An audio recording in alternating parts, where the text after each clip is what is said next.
3ంటికి లేచి ప్రార్థన చేయ నువ్వు గోజాడు. ఇంకా నీకు దమ్ము ధైర్యం ఉంటే 1 గంటకు మోకాళ్ళు వేసి గోజాడు నువ్వు. కొంతమందికి దెయ్యాల భయం. మామూలుగా అయితే బాగానే మాట్లాడతారు, కానీ 1 గంటకు లేచి మోకాళ్ళు వేయాలంటే భయం, మహాభయం.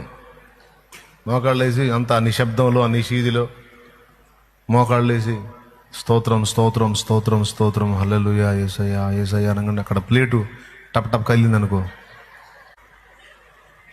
తండ్రి ఆయన సైతాన్ని బంధించు ప్రభా, వాడు చూడు నాయన సామాన్లు కదిలిస్తున్నాడు తండ్రి, నీకు స్తోత్రం ప్రభా అనగానే ఒక ప్లేట్ ధన్మని పడింది. హల్లెలూయా స్తోత్రం నాయన నాయన ఏసయ్యో ఏసయ్యో ఈ సైతానుడు చూడు నాయన.